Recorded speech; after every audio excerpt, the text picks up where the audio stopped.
Greetings. I am your host, Jason Miles, and welcome to another episode of This is Revolution Podcast. So glad to have you guys here with us live. Of course, happy to have the people that will be checking this out later on audio-only formats. Before we start, if you're new to the channel, please hit that like button, hit subscribe, and the bell so you're notified whenever we go live. We are constantly adding new shows and doing cross streams with other channels. Earlier this week, we had a return to the Red Zone. We discussed the controversial topic of Jake and Logan Paul and their ability to leverage their YouTube fame to disrupt the sport of boxing and ask the question, is it a good thing? And Tuesday, MT was back with me on air to talk with professor and author Eileen Giselle about her latest article in Jacobin, where she challenges the notion that cultural capital has the potential to flatten inequality. Those are up now. When you're done with this, go check those out. Real quick, we're in the last few days of fundraising for the feature-length documentary Kayfabe. Should be links that our wonderful mods are dropping in the chat. And there should be a QR code above my head that you can scan. And it'll take you directly to the campaign where you can see all the goodies we have for people that donate. As always, thank you to all the subscribers on YouTube and Twitch and all the other audio-only formats. Thank you, guys. Thank you, patrons, collectively. You are the fuel in the engine that keeps the TIR machine moving. So if you enjoy what we're doing here and you would like to have access to our patron-only champagne rooms where we have call-in segments, be a part of the live virtual audience for the Pascal Robert-hosted Mau Mau Hour. There's only one way. Become a patron for as little as $3 a month or $30 for the year. It can all be yours. Speaking of Patreon, MT will be joining us in the champagne room tonight. The link is already up. I didn't mess up like I did last time. On Tuesday, where we were doing a whole show and I forgot to hit go live. And I blamed MT for that because she has the power to go live. She does. She didn't. That's her job, is the double checker of Jason. So she's probably yelling at me in the chat right now. But she will be joining me in the champagne room where, you know, for the first time, she found some videos that she would like to break down with you. So it should be a fun time. The phone lines will be open. I'm sure you guys will have some opinions after this show. Many of you may not know because I don't know too many people following the political goings on of the Philippines, but I try to. And I've been interested for some time with the New People's Army, a communist rebel organization that has been in a 50-plus year fight with the Filipino government. Our guest today took his cameras and went deep inside the NPA. Please welcome, coming all the way live from Queens, Stephen De Castro.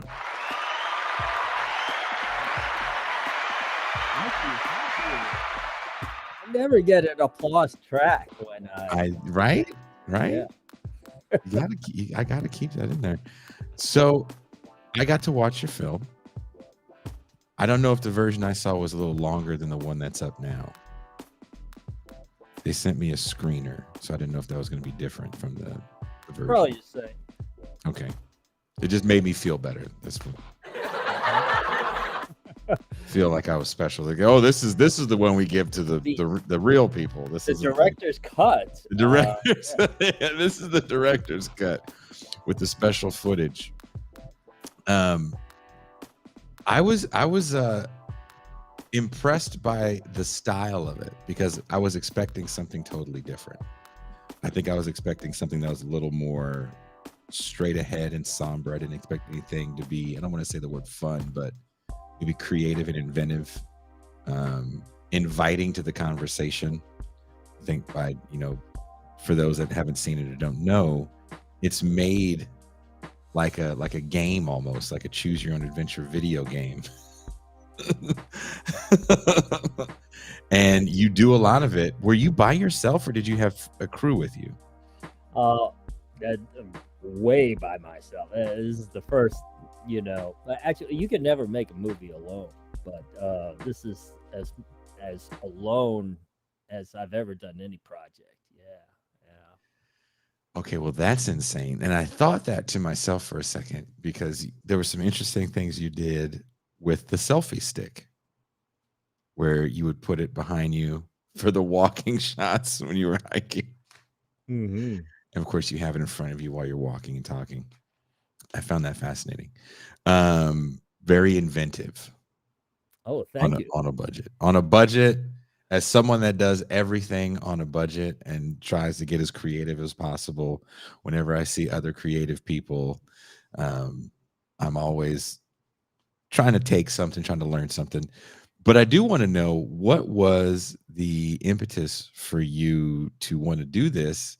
How did you hear about the New People's Army? Because not too many people talk about it here in the United States. And lastly, how did you meet the man that started it? Is there a familial connection? I got to know. Inquiring minds. Well, there, in a sense, there's a familial connection. In that I've heard of the New People's Army all my life. Maoist guerrilla revolution in the Philippines, which started in the north in Luzon, Mhm. and then spread very quickly and occupied all major islands of the Philippines. And so my father talked about the NPA since I was a kid. Of course, he did not agree with I was the gonna NPA say, in a negative light. in a negative light. Okay. Yeah.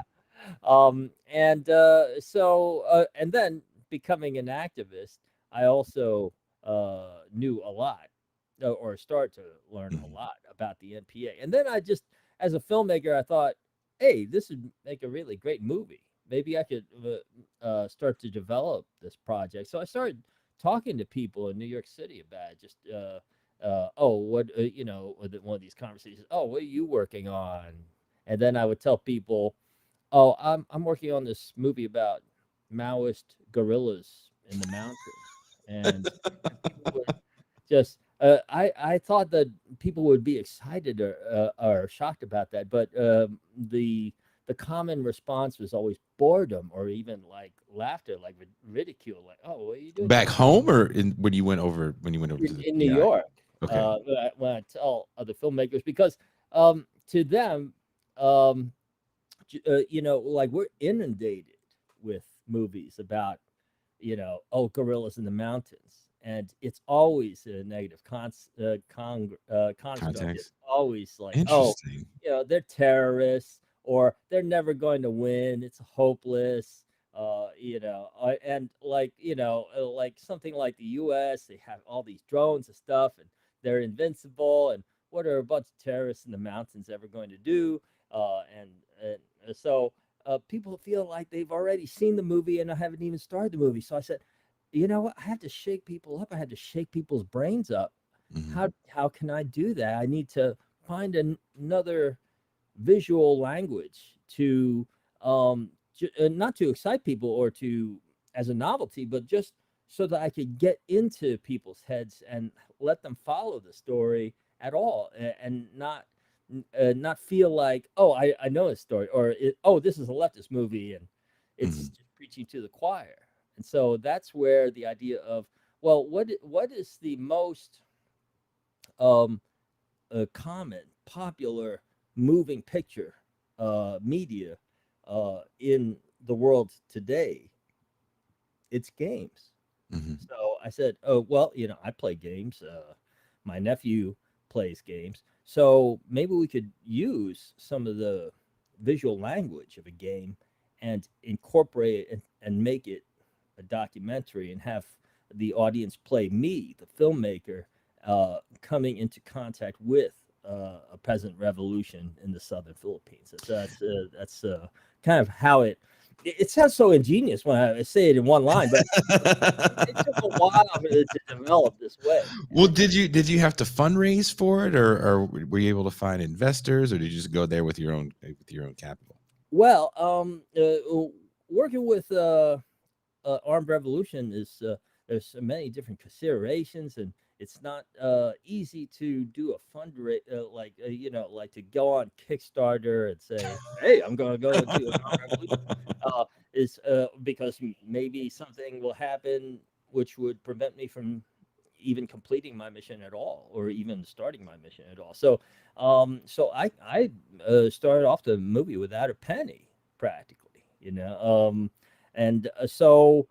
But I think that also contributed to the idea of the style, because Mhm.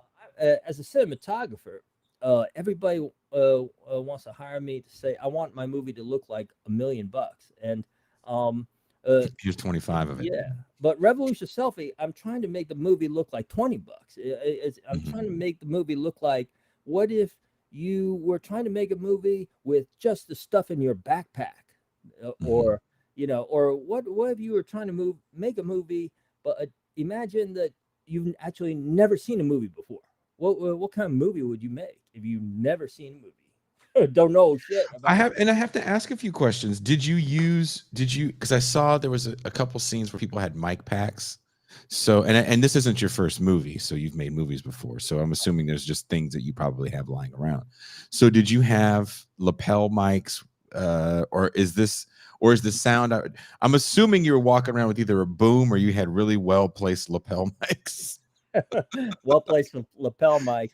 Well, You had a headset on for most of it, yeah. Well, part of that um, was I did. I don't know. I'm a sound guy, so Okay. like, because my first movie was a jazz movie, and so I got really good at just sound and sound capture. And then I went to West Africa. I made a movie about music and jazz and village traditional African music. And so I know a lot about microphones and sound, and that also contributed, because no matter how dinky and amateurish or whatever a camera I use, it will always have the feel of being professional, because the sound is like perfect. Like, the sound is always perfect. And for me, I just love music capture and stuff like that. And I think that in New York, I probably was the only independent filmmaker who owned a bass mic. I sold a bass mic, but um, but and so, yeah, sound is really important. But um, I made this movie with a $75 camera. You said a GoPro? Did you just have a GoPro for this? Yeah, of course, $75 now. I think I spent a couple of Look, $100 I'm talking to you on like a $25 camera, but and but I learned a hell of a lot more about cinematography, just when I'm just depending on a fixed focal length, wide angle lens on a small action camera. Like, I'm a much better cinematographer now. I know a lot more about cameras because of that experience. And I actually, that the film actually won, like, I think it was like 2 cinematography awards. oh wow, so you did premiere it at Slam Dance. A bunch of festivals. Actually, it's streaming. It's got a streaming deal with Means TV right now, and Mhm. it in public performance, it still appears a lot. As a matter of fact, we just did a run in Arizona, and a few months ago did a run in Massachusetts, and then we were in and so I'm just so honored that, wow, this is a movie that came out in 2018, 2019, and it's still being shown and shown in public screening. And so I'm just really proud of that. But I must say that um, a movie is no one ever makes a movie alone, and so it's really about the people in it. It's really about the Pulang Bagani Battalion, those fighters, and they were also dedicated to a movie, and also the people in Manila, the Patrimonio family, this poor family who I befriended in Manila, and that's what really makes the movie And special. I do want to talk about that because you open it um, with children playing near a dump site. So for those that don't know anything about the Philippines, Did you have family in Manila? No. So you did one of the things that I did when I traveled to somewhere I had no business going to, had no family. Even though I have family from Louisiana where I worked and lived in the Gulf of Mexico, I had no family.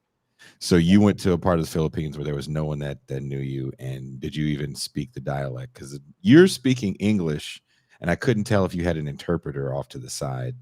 I was Mm. trying to pick that up. I was like, I think this guy doesn't speak any Tagalog.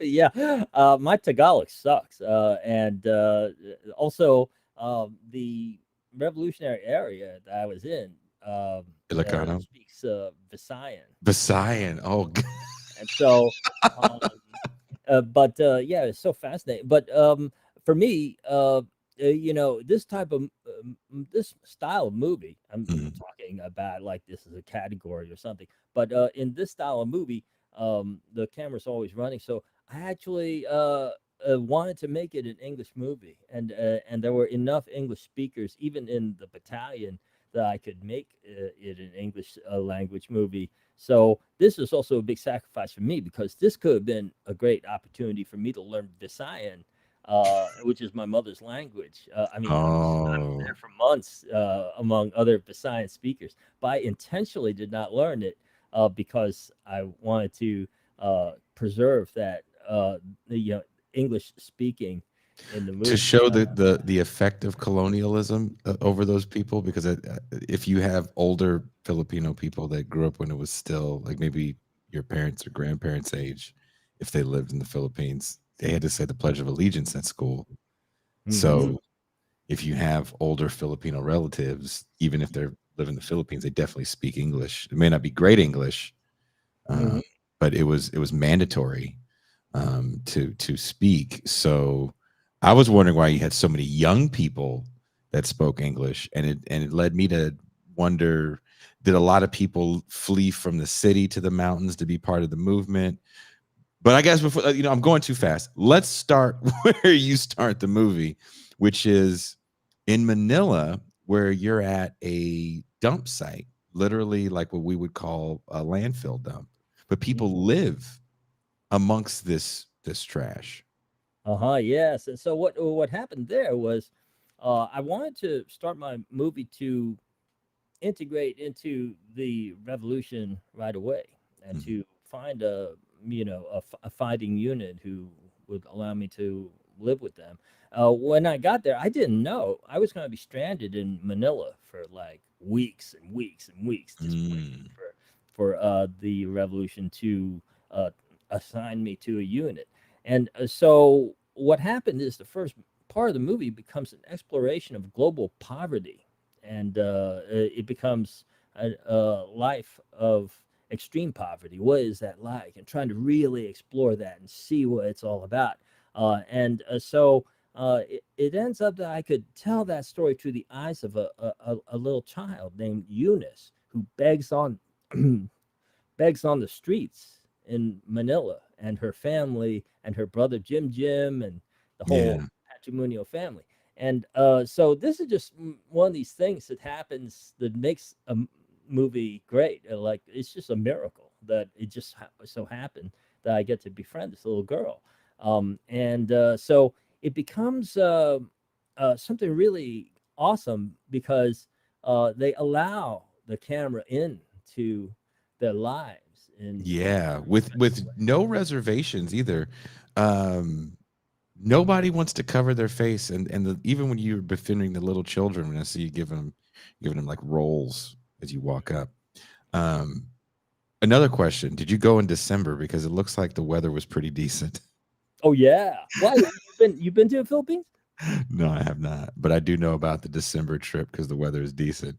Oh yeah. I mean, because oh the yeah, it can be brutal. Uh, Yeah.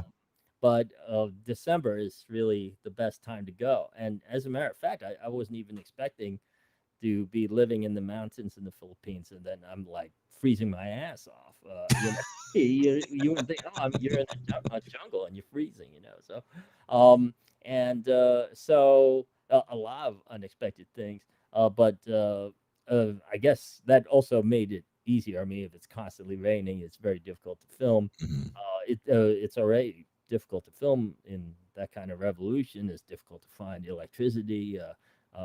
It's difficult if you're running out of batteries or something. There's no like 7-Eleven to go to, and also things like just medical emergency, like if something happens, if you're wounded or if you just trip and twist your ankle or something, Mhm. it's not like there's a hospital around the corner or you could call 911 or something like that. So I never uh, filmed in an environment like that before. Just living on a mountain, camped out with 600 revolutionaries uh, in the middle of the operating area of a revolution. But I have to say that living with these revolutionaries, oh my God, it was great. I had the best time of my life. Like it was I would get the best sleep of my life, and it was just great to be able to wake up every morning and know what you're about and what you're going to do today, and to that something great is going to happen today, and also the experience of meeting peasants. I don't know, maybe in your region, have you met like or spent a lot of time with like peasants? You mean yes? I think it takes a different meaning because the Philippines is even a lesser economic situation than we have here in Mexico, where I'm at. But definitely, where I live kind of. I'm not off the grid because I'm connected to the internet, but I'm pretty far out there where I'm at. Um, And but have you gotten that feel of it, that like they're living life in a little bit of a different way, the way they see time, the way they see their work through the day? yeah, it's a beach town here too, so beach life is just a different thing. But But yeah, I get that. Well, it's very yeah, similar. altogether, Like hanging there's a out on the beach combination and of being a peasant. factors. Yeah, Yeah, there's a it's hilarious. combination of factors when you have a beach life and a poverty. Um, Yeah. but where you're at, um, there's a lot of rural farming communities where this revolution is taking place.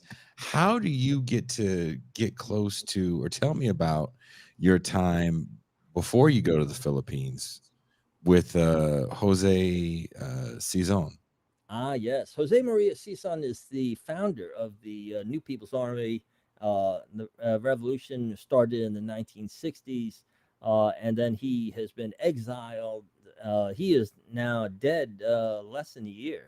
Just a few months ago, he died. Mm. So he has been living in exile with no passport and Yeah, they took his living passport away. in the Netherlands with his wife and some other Filipino revolutionaries. So I went Were out they there. banished? I'm sorry, were they banished to the Netherlands, or they just chose like we're just going to lay up here because at Oh, least what happened was he healthcare. found out that he was slated to be killed, and Whoa. while he was touring around, Mhm. spraying, doing Speaking. some type of speaking tour or something. And Mhm. then what happened is he was in Europe, and he decided not to return. And then the Philippines revoked his passport. He applied for refugee status with the EU, and a bunch of things happened. But essentially, he was given refugee status in the Netherlands, and that's where he lived. And interestingly, he still is considered very much a part of the Philippine movement and the Philippine left, uh, uh, in contact on a daily basis with Filipinos, and Filipinos always coming in to see him on a regular basis. He is a prolific author. I don't even know how many books he's written, like definitely in excess of 100 books, and a great like revolutionary thinker who was also respected, as I saw, among many European revolutionary parties and organizations that would come to see him from Spain, from England, from Germany, and traipsing through Mhm. Utrecht, Netherlands on a regular basis. And so I get to meet him. Um, and I spent 4 days with him. Now this is pretty awesome. I mean, I think a lot of your readers probably will relate to this. That if you know a good hit, I mean, it's basically like meeting George Washington or something like that. Like if Mhm. you've been reading about history for a long time and then you actually meet somebody who's part of that history, uh, a huge part of the history Huge part of that books. history. Yeah. That is a big experience, and we actually became friends. Is so wild, and so this part, and also his wife was also in made part of this movie. His And editor, as you say in the that, movie, she edited those books. yeah, probably she edited those books, probably co-wrote those books in a Mhm. significant way, and so Joma is memorialized in many ways in this movie, Revolution Selfie, and I'm very proud of that. And it was just a wild thing where I'm able to show the New People's Army of today, and we're here like marching on the grass or Yeah. doing some other activity, and then I'm able to juxtapose it and voice over Joma himself Mhm. talking about the revolution, from his interview in the Netherlands, but speaking about the revolution and his philosophies right when I'm like there showing the audience, and interacting with like today's revolutionaries. So I found that a very special moment, and hard to hard to ever have that kind of experience again. And um, so yeah, so I had a really good experience there. Now, the New People's Army is they broke off from the Communist Party of the Philippines that gets started in the 30s, I believe. Yes, that's right. Oh, you. And I think he starts at what 68, 69. They start the New People's Army. So we're looking at what 53, 54 years Mm-hmm. they've been in existence, and having their fight. And in your conversations with Jose Sison, it's interesting to hear the way he talks about a armed struggle, number one, and the way he talks about patience. Mm. I found that interesting because um, we're dealing with a young burgeoning left here in the United States that really comes alive in the last 8 years. 2015, 2016, we can finally say the word socialism in the United States, and not feel weird about it, and not feel like you're the villain in a movie. Um, and we're still learning about what revolution looks like, because a lot of our understanding of revolution is through an imagined lens of a generation past. So it's leather coats and fists and SDS. It's not necessarily maybe what revolution looks like, right? And you take the Philippines, for example, which is an interesting case study to me, because it doesn't get a lot of press because they don't go around killing people, first of all. Number one, they're not the bad guys in the old canon films that you would see, like the Palestinian bad guys in those Delta Force movies hijacking planes. It really is a movement of peasant people trying to reclaim their land, because these large landlords, literally lord over them. Is it almost like a sharecropping system out there? Is that what they kind of took back? Pretty much, yeah. They are supposed to, like Philippine peasants are supposed to be paying their part of their crop as Oh, rent. I gotcha. think it's like 33%, sometimes Jesus. 40, 50% of their harvest. And so that is mostly the situation out there. Yeah. And I think what I read, and these are all estimation numbers, right? I'm sure everybody's not raising their hand and saying I'm part of the army.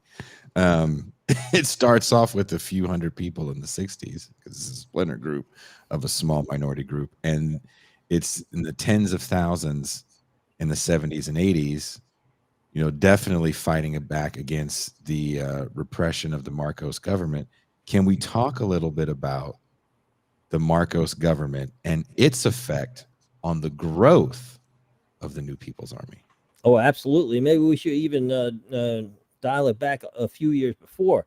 Oh, I let's think do that it. it's really key, what you said too, that it is very important for us to discuss what, the phenomenon of what do we say about a military repression and the support of autocracy of the Philippines done by the United States and U.S. tax dollars right in this moment. And we really should be talking, of course, all young people should be talking about the political moment that we're in, which I would define as basically the death of the progressive left in terms of its cooperation with the Democratic Party, Joe Biden, whatever, and even Yeah, the squad and the yeah. disappointment of the progressive promises. And what does that have to do with?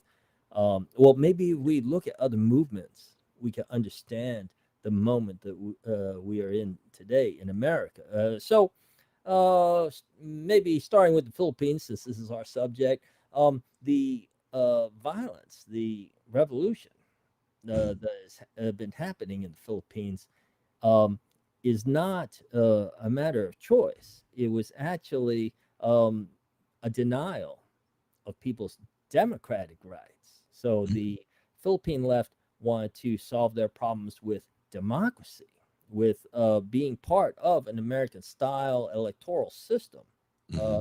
Uh, when um, the United States, which held the Philippines as colony, uh, uh, basically gave them a social contract. They said, well, look, we can give you independence in 1946, and which means that you, the peasant movement, the labor movement, can cooperate with the rich people in electoral senatorial type system, Mm-hmm. and then you guys can chart your own course of independence. And so the Philippine left and thought, hey, this is a great deal. Let's do it because we also can organize to our peasant organizations, our labor unions, and so forth, and let's do it. So what happened?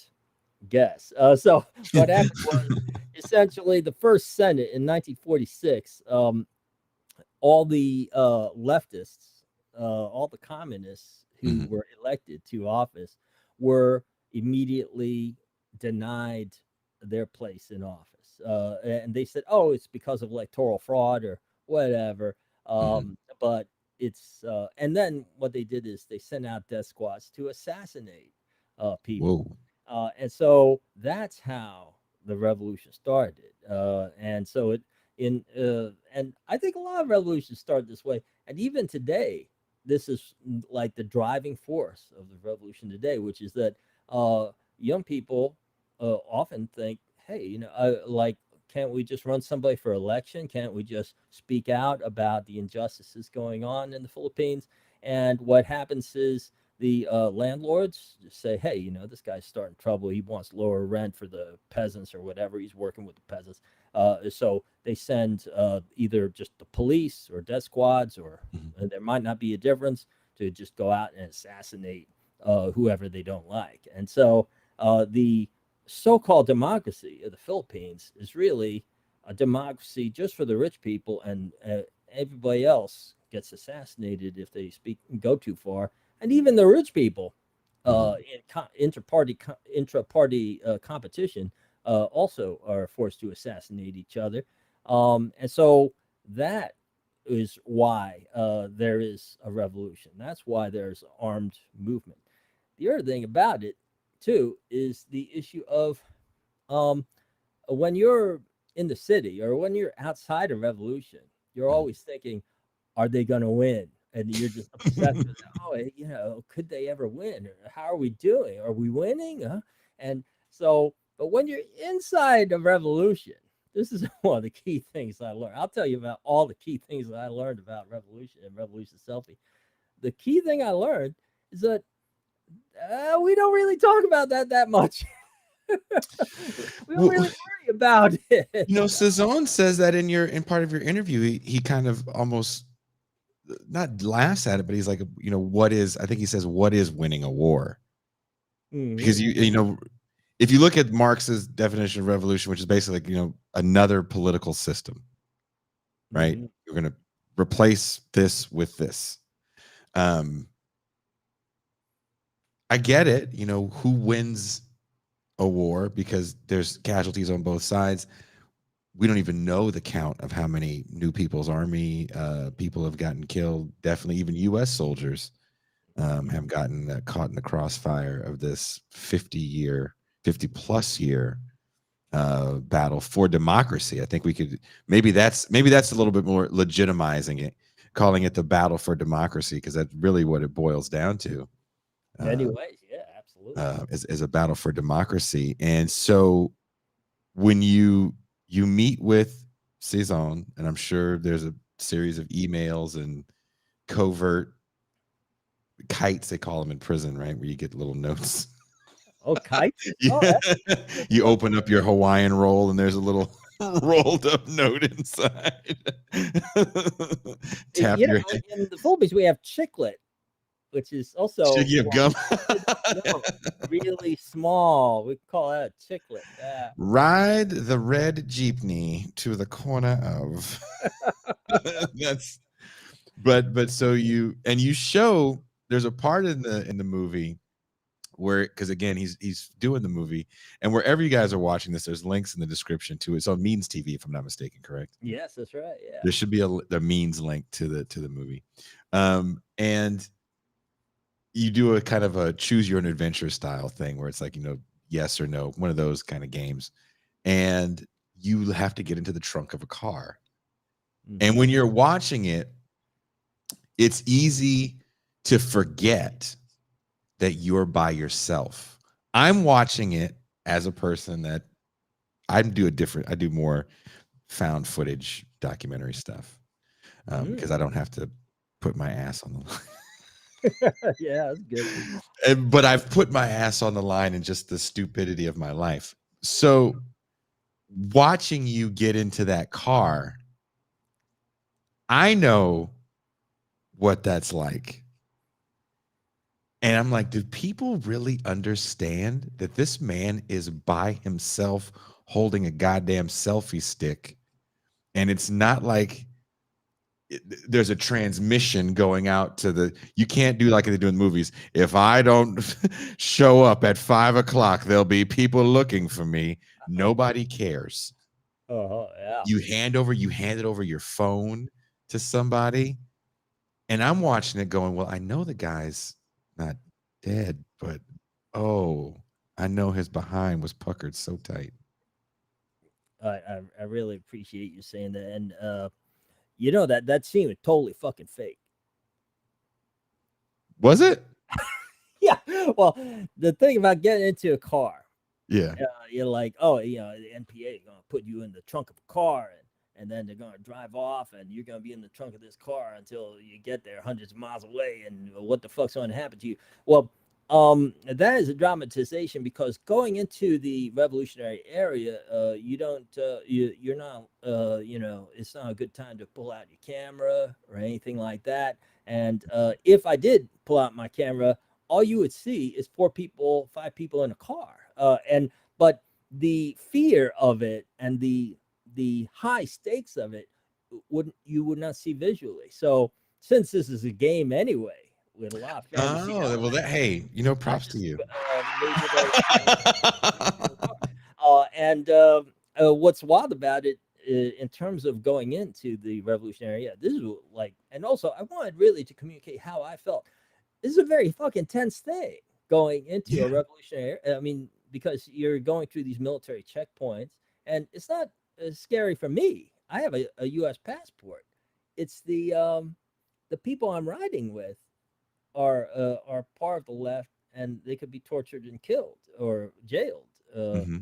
if this thing doesn't work out. And they're all doing this for me, all doing it so I can make a movie, which is wild because this movie is somewhat kind of a jokey movie with a lot of different funny elements or fantasy elements, and yet people have to risk their lives to get me in to this revolutionary area.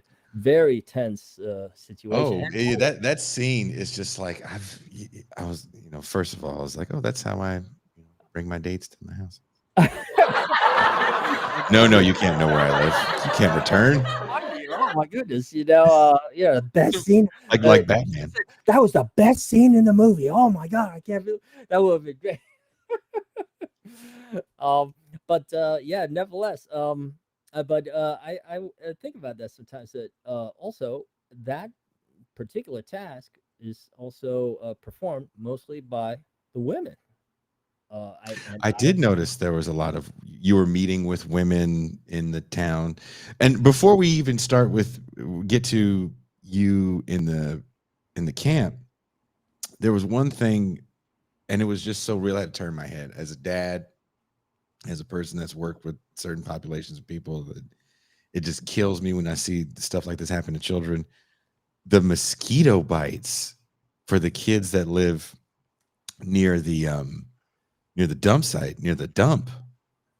Oh, that little boy was just eaten up by the mosquitoes. Oh yeah, yeah. It's And nasty. and you Got say you're like, these bite kids here, get dengue fever. It's over.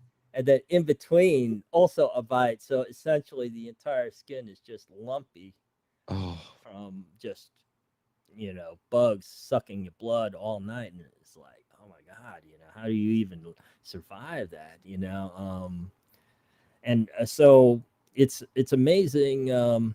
Let's see what happens is yeah, even if you're going on vacation or whatever, you're landing and you land in Manila airport, and then the moment you get out of the airport, you take a taxi, and the moment you come out of the airport and you turn onto that road, and that particular dump site is very close to the airport. As a matter of fact, you probably saw a wrecked airplane plane. Yeah, I did. Yeah. dump site. And so the moment you come out of the airport, you will see the worst parade of extreme poverty perhaps you've ever seen in your life. And so there's no way to ignore it. You see it right on the street. You see people living in cemeteries and people living by the river, and shacks set up on stilts by the river that look really bad, and it looks like they've been there for a really long time, like decades and decades.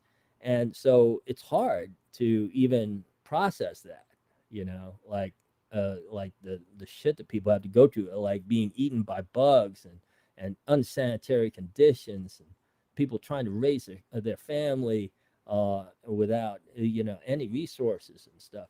And of course, there have been news reports that many of your audience are aware of, that there are people who pick through the garbage to get the remnants of like fast food, like McDonald's or something, and they put it into a bag, and they have some way of reconstituting it, and then they resell it in bags of food that you can eat, like half-eaten hamburgers and fries and shit, and they put it in bags, and then you can, I don't know, fry it back up and eat somebody else's half-eaten meal.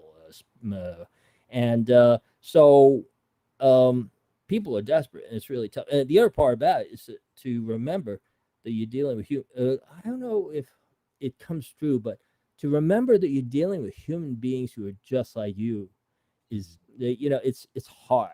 It's hard Mm-hmm. at that point. And so what I'm trying to do in Revolution Selfie is to just see people at the eye level, and to let people realize, hey, this is just a family. They're just trying to get by. They're just trying to get their shit together for the day and so forth.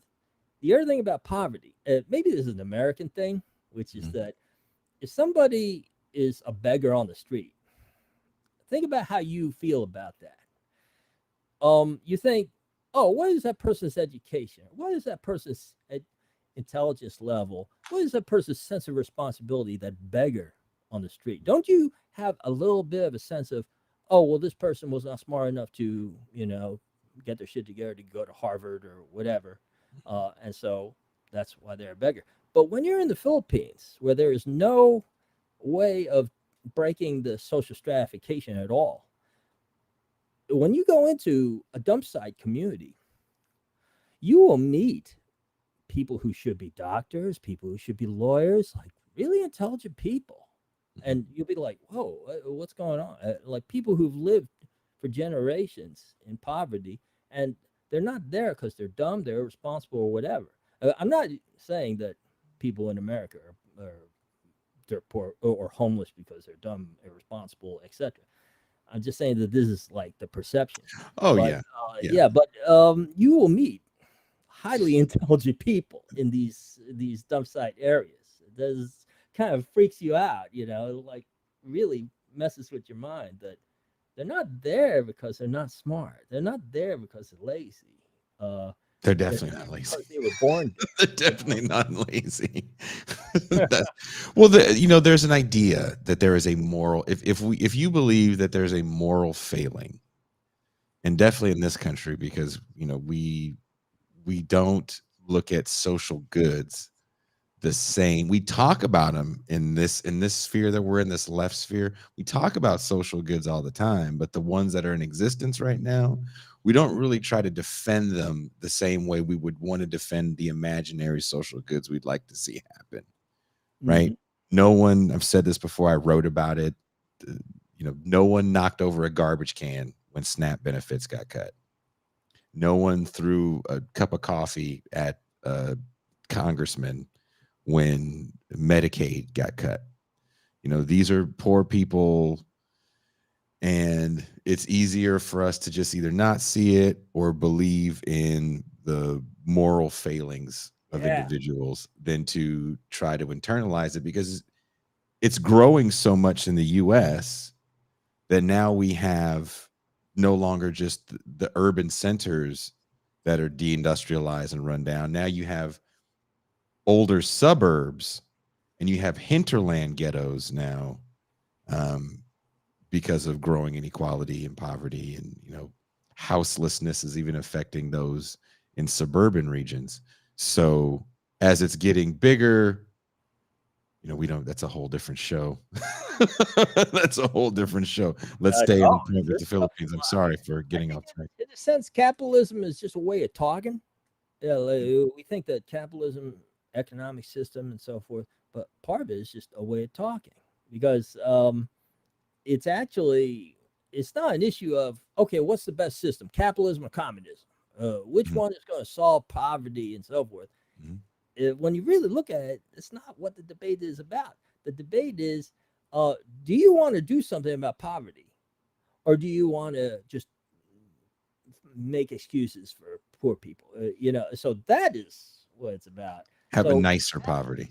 it's just a Yeah. way it's oh, those lazy fuckers, fuck them because they're lazy. That's it. And so capitalism does not really work on solving poverty. Capitalism works on finding explanations for why the social system should be the way it is, why that person's poor, why I'm not poor, whatever, and make you feel better so I can pass by that homeless person and not feel guilty that I didn't give them some money because you know what, they deserve it, blah blah blah. Oh And yeah, they're so just that gonna is spend it. capitalism too. It's just language, to make you feel better. But I think that in a sense, we are polluted by different ideas of that whole system of justifying poverty. Like, take for instance, we'll just say something like, "Oh yeah, work hard and you can make it," or like I got here by working harder, or if you grow up poor, you can work hard, you can make it. Well, I know that's what you're supposed to tell school children, but if you look at a map of the world, Mhm. and then I say to you, there's a guy on this map who makes less than $2 a day. What is most likely to be true? That that person lives in the global south, or that person is a lazy ass? Which one is more likely to be true? It's more Mhm. likely to be true that he lives in Bangladesh, isn't it? Or he Yeah. lives in the Philippines, isn't it? Uh, so it's actually where you were born is more of an indicator, or how you were born, where you're born to two parents, or whether you were born with people who had a job or had a certain level of education, is Mm, more of an indicator of, you know, how you're doing economically than this idea of you're lazy, you worked hard, or whatever. Like all our conceptions here are totally false. Like, take for instance, if that was true, that, oh, poor people are lazy, rich people work harder, or whatever, then that would mean that when unemployment goes up, that means that people just got lazier. And that when unemployment goes down, that means, oh, yeah, oh, shit, these lazy people suddenly decided to get off their butts. But mhm, that's totally, if you go to college and you take a course in economics, there is no part of that course, there's no module, there's no class that they teach about, oh, the laziness factor and unemployment. And they don't talk about that at all, do they? mhm. But when you go out into the street, you see the unemployed, you go, oh, yeah, he's lazy. But it doesn't make sense, does it? So, like, the lies that we tell ourselves about capitalism, how it works, and we say, oh, it works. Why? Oh, wait, there's poor people. How does capitalism work? Oh, it works because, that has nothing to do with capitalism. Those people are just lazy or whatever. And so, but yeah, when you really analyze what's going on, the truth is that it's just easier for us to think that way. But the truth is that all people are equal. All people have equal rights to housing, to food, to a decent, to like cultural rights too. To decency, to the ability to, you know, uh, raise a family and have a livelihood. These are rights that all people should have. And there are lazy people and there are hardworking people, but that doesn't make a difference. What makes the difference is that the structures of inequality that have been instituted in this world, and the people, the peasants, and the poor people of this world, and how it is that they try to solve their problems by organizing themselves, by arming themselves, or by simply coming together and making vital movements to try to move this world past the injustice that is created by capitalism and imperialism. And so that's part of the mission of sort of Revolution Selfie. Mhm. Because Revolution Selfie is really about, oh, poor people, but not poor. We're not going to depict poor people through the lens of a charity or NGO or whatever. All those poor people.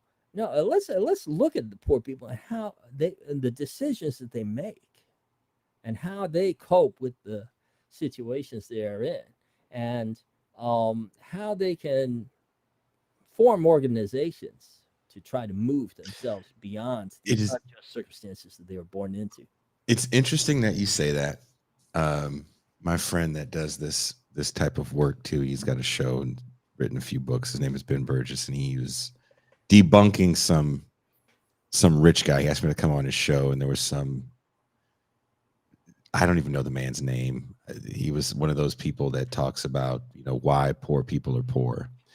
And he said, it's true that poor people are poor, and rich people are rich because poor people don't buy things that gain value. And he said rich people buy things that gain value, and that's why rich people are rich. But kind of the moralizing of poverty. And what's interesting, I thought about that for no good reason while I was watching your movie, because maybe because it just had made me so mad when I was on his show and he wanted to break this down and talk about why this guy was wrong. And but you see literal peasants, right, that you're working with, and the way that they combat poverty is first education, which they're really big on.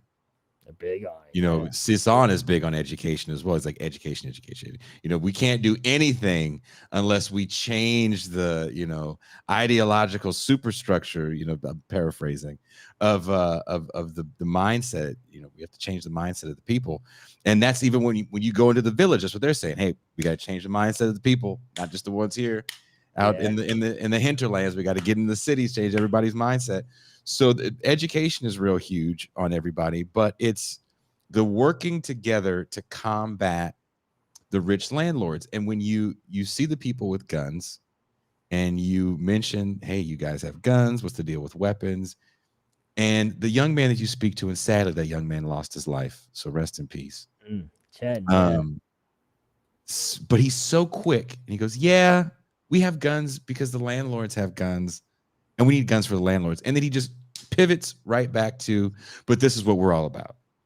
It Yeah, wasn't like armed struggle was something that anyone was getting off on. that's right. That's The right. guns were not an accessory. Nobody, again, the culture could be different. I'm just going off of the way you portrayed it. It just seemed to be a literal necessary evil. The army is part of the bigger movement. There, he look. This is the armed protectors. What does Cezanne say? He goes, look, if we were an army, they would have defeated us years ago. Yeah, that's right. That's right. It's so interesting, isn't it? Yeah, yeah. Well, I think that it's true, and it's something that see, I recently was reading Huey P. Newton, Mhm. and I realized, oh my God, this guy is like one of the greatest socialist writers and organizers of the 20th century, Huey P. Newton, Black Panther Party, because he understood that very well. And as a matter of fact, if you could fault the Black Panther Party, certain chapters did go towards more towards what I guess leftists would call military adventurism, like we're going to focus on the guns. Mhm. But the programs of the Black Panther Party were very much saying that, oh yeah, we are a political force. We're a political revolutionary force, Yeah. and so Philippines would say, yeah, NPA is a political military force, and so getting some guns won't help. The enemy will always have more guns, but Mhm. what is the strength of guerrilla movement is a political military force. It has the support of the masses, and so that becomes very important strategically because it's like having a gigantic CIA helping you out. It's just like, but much better than CIA, like huge intelligence network to the mass movement, and also um, being able to have cover and concealment, and to be able to also the strength of the mass movement. It's another thing I learned is in asymmetric warfare, the mass organization, mass revolution will win. Like it's quite amazing. Like uh, there's so many things that I didn't understand until I got into the middle of a revolution, and then my eyes just opened up, and then I realized that this history has taught us so many things. But a mass a revolution uh, wins. It always wins. And I mean, even mass organizations that are not really like revolution, like even the Taliban can kick the United States ass. I mean, how did Yeah. that even happen? Yeah. They don't Yeah. have like mass support, like say like the NPA in the Philippines. They have just a bunch of cranky old men in every village who are like, yeah, fuck girls going to school, and we need the Taliban. And they, with their sliver of mass support, kicked the United States ass in the longest war in the U.S. history. Isn't that amazing? How did that happen? And um, so if they could do that, like real revolutionary mass organizations, oh yeah, they will prevail. And so it's just a huge lesson in life. The other thing about revolution is that uh, winning is not a moment. Victory is not a moment. Revolution. I mean, if this village is controlled by the revolutionary forces, and we have revolutionary leadership, and the consciousness of the people is rising, the revolution has succeeded. The revolution has won, and there's now we've got a movement that's almost 50 years old, Mhm. and so people have lived and died already in the movement. We've had like two, depending on how you count, 2.5 Mhm. generations of people who have lived in the movement. And many of them have lived entirely in revolution controlled, or at least strongly Yeah. influenced areas. And so uh, victory is many things, and just the victory in your soul of being a Mm. revolutionary is very powerful, very compelling. Why do people risk arrest and torture or assassination? If I mean, it's not because they read a book and they just agreed with it 10 years ago and they're still doing the same thing. It's because they gain so much from just spiritually from being part of a revolution. And so, there's another thing I learned. Well, you mentioned that one of the gentlemen you were talking to, I think he had been there since like 1980. He was there because he was tortured. He got arrested during the martial law, um, and you say that sounds kind of culty the way you're talking. This is how people sound in a cult, and I think you need some sort of blind faith. Cezanne talks about religion as well. In a Catholic country like the Philippines, how can you be, an angry atheist? You can be as Maoist as you want, but you're going to have to be accepting of Catholicism in some way, shape, or form. Um, but there is something to be said about faith. Oh yeah. Maybe not in, a magical person in the sky, but just the faith in what you believe in, uh, Hmm. which is what we all struggle with.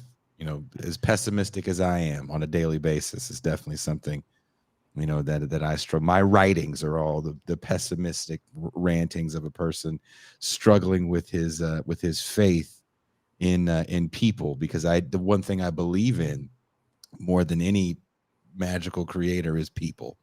Yeah. And people's ability to create miracles on a daily basis is I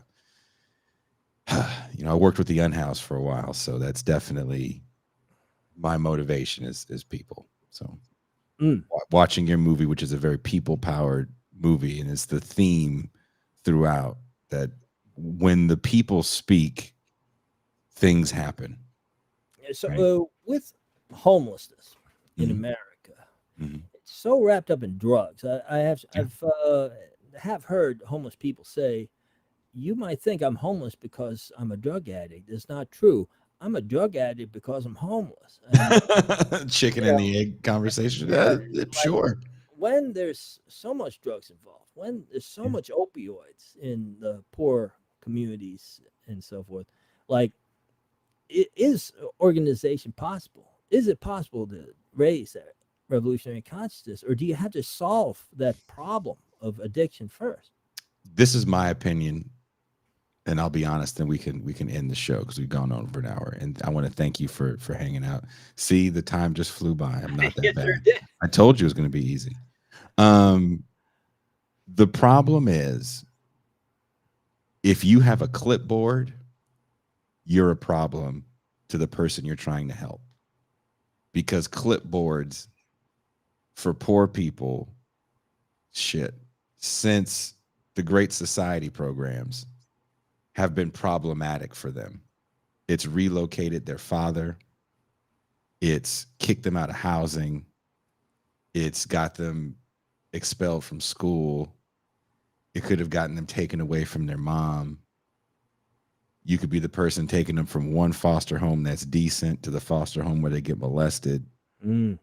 Um, you may have put them in a house on Tuesday, January 15th, and you then remove them from that house for whatever reason on Friday, August 17th. So that's hard in and of itself. So you end up dealing with cats, especially when you're dealing with like chronic homelessness, where people have been on the streets for a minute. There's a non-trust factor that you're dealing with. And the population of people that are helping you aren't necessarily nuns and people with a left mindset. You could be dealing with a Charles Bronson mindset and a lot of the people that are helping you. So the struggle is real, as you young people say, when it comes to trying to organize a group of people. And also you're talking about a group of people that is literally a prop on a bipartisan level. You are now the new boogeyman for the right. So the 94 crime bill is happening all over again, but we're putting our finger no longer at black and brown kids with blue and red on. We're literally pointing it at older homeless people. We don't give a damn what color you are, right? And you're the problem. And you have liberals saying, I can fix it. I'll listen to your cries. And you have people, you know, a lot of times they're part of the gentrifying class. A lot of times they're part of the bourgeoisie. And I'm not really saying that if it sounds like it's a diss, it's not a diss. It's just an observation from somebody on the front lines. But you have catch-all solutions to extremely complex problems. If we just defund the police, then we'll fix poverty. If we just give everybody a house, then we can fix homelessness at all. And the thing about that is, and I'll give you one example that is one of literal thousands that we see all the time. There was a gentleman that was in the shelter, super violent. So violent that he couldn't come down to get his food. We had to deliver it to him because he'd always start fights with people. Started fights with me. He was a bigger dude, older dude. It is what it is. You know, I'm from the hood. It's just hood shit. You know, you're from New York. You know, I'm walking over here. It's the same thing, right? And he would throw food when we delivered him food. He threw food at a very small young woman that's a good friend of mine and said, bitch, I told you if you ever bring this food to me again, I'll beat the shit out of you or I'll slap the shit out of you. This woman still helped to find him housing, right? Because that's what you do. This is the environment that we all work in. And he got housing and he did what he did when he was in the shelter, which was be a nuisance. And be a menace to everyone in the apartment complex. He bullied everybody. He played music very loud at all hours of the night. And he's living in a housing complex full of other people like himself. And eventually the tenants complained and he lost his housing. He was in housing for about 6 months. This isn't the first time it happened. And he claims he lost his housing because he couldn't read the notice that said, hey, you got to turn your music down. And all of us that worked there told him to turn his music down. Same environment that he was before, right? In the same streets. It's back. Yeah. So the thing is, this guy on his own isn't going to last long on his own for whatever reason, right? He didn't have anybody come check on him. He didn't have anybody to take him to counseling. He's functionally illiterate. No one's trying to help him get over that hump. So I just took you from one situation, threw you in another, patted myself on the back because I fixed homelessness for 6 months, and now you're back on the street. It's hard for him to function outside of places where he doesn't have daily interactions with cats that work in the facility like me that can come in and do conflict resolution with his neighbors, have counselings with him so he can work with his violent past, have school for him so he can learn how to read and possibly get a job because he functioned. He could work. He would help us do stuff around the shelter. But again, if I take that person, and that's one person that is of sound, for the most part, in our world, of sound mind and body. He's got no physical ailments. He's got no diabetes or anything. That doesn't count all the other people that are missing limbs and have severe mental illness, or they're blind.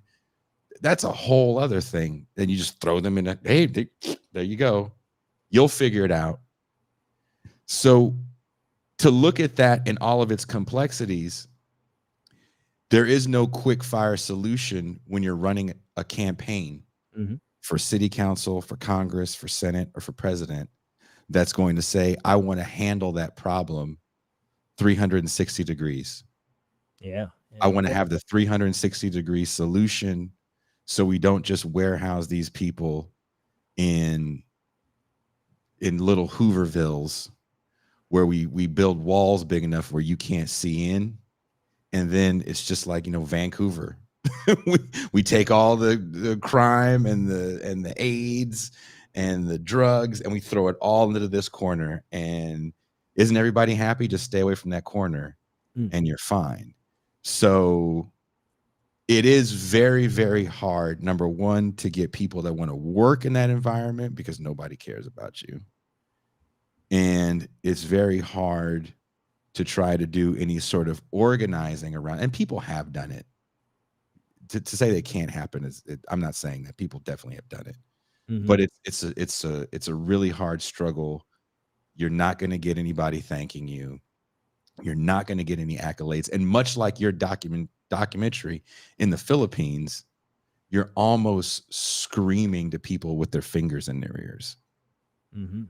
Well, I think that one thing that comes to mind about that is that in America and other parts of the modern West, we are so not used to anything like community that Mm-hmm. it's that it makes it difficult to have anything to raise revolutionary consciousness, because revolutionary consciousness is saying that you and your neighbors can come together and start solving problems. And so if we are so not used to that, Mm-hmm. that Oh yeah. that's a problem.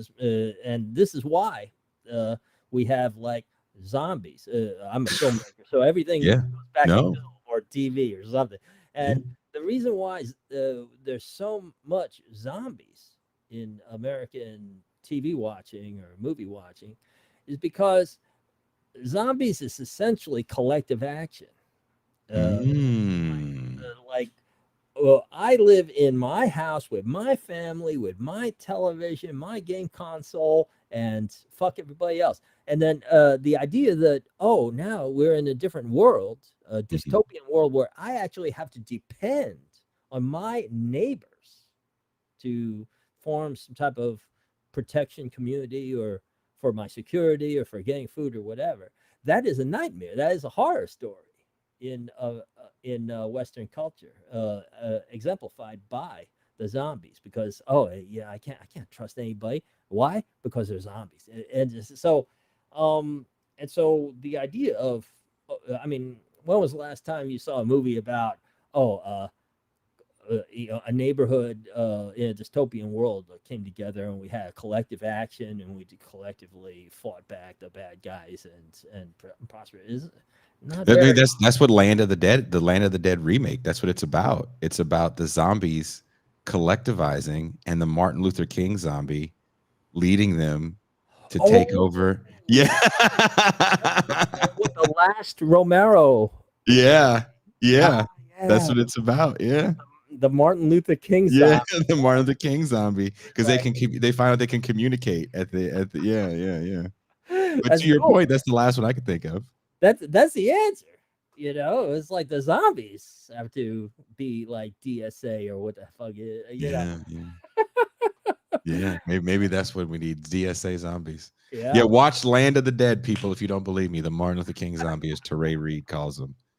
He made me and watch that movie a few months ago, and I saw it with a whole new vision. It's also one of those who's the bad guy when you see it from that angle, that the zombies, right? Uh-huh. In a sense, it's really related to Revolution Selfie because, like, you find out that in collective action, they're not zombies, or like the thing that you're so scared of is you're just programmed to fear, like the revolutionaries, but Mhm. and then you're programmed to trust. the police or the Mm-hmm. army or whatever it is. Mm-hmm. And in the Philippines, the police are the drug dealers. They're also the drug assassins.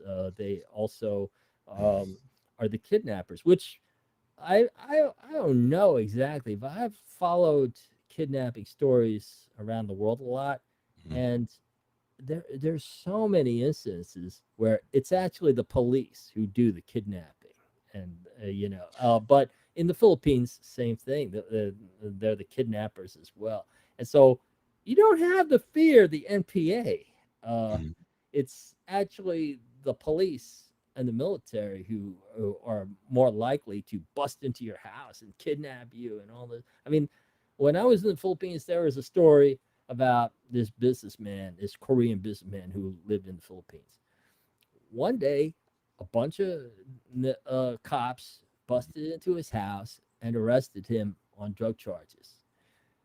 There were no drug charges. This is Duterte's anti-drug squad or whatever, but they decided that they weren't making enough, so they wanted to make some more money. So they kidnapped this dude, and then they bring him back, and they bring him to the safest safe house they could, which is in the middle of the National Police headquarters of the Philippines, back in Manila. Mm-hmm. And they kidnapped this dude. They bring him into the police headquarters, which is a sprawling base, and they get on the phone to the wife. They say, "Oh yeah, well actually, we came in for a drug bust, but actually this is kidnapping. We need money. We want 20,000.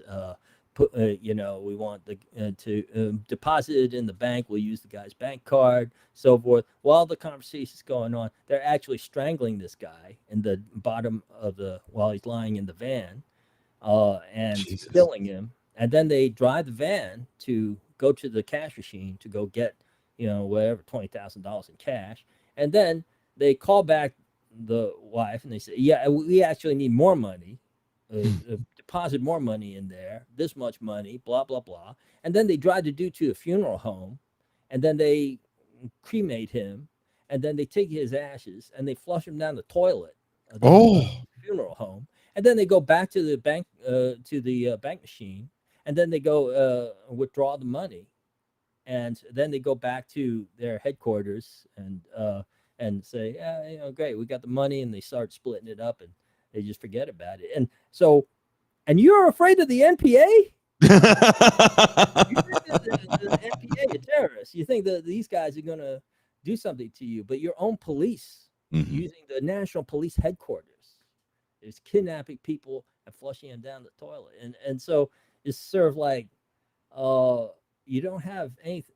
So it's the same thing. Like, you're fearing zombies, but they're not zombies. They're your own masses. They're people of your own class, organized in a revolution. In capitalism, this is the scariest fucking thing that could possibly happen. But you shouldn't be so scared. It's just our programming. Very interesting. Again, wherever you are watching or listening to this show, there are links in the description to, is it Stefan or Steven? Oh, Stephen with a V. But I'll take that. Yeah, PH, why not? Thank you so much for joining us. Thank you. We'll be going to the champagne room next, folks. Tucson will join me. It'll be a lighter mood. I know the mood here has been very heavy, but hopefully it's been enlightening. Watch the movie. Let me know what you guys think. I'm excited because I won't get into it now, but because of your producer, some good things happen for me as well. So I'll be quiet about it before I jinx everything. I'm a jinxer. Don't want to jinx it. But thank you so much for hanging out with us. Or salamat.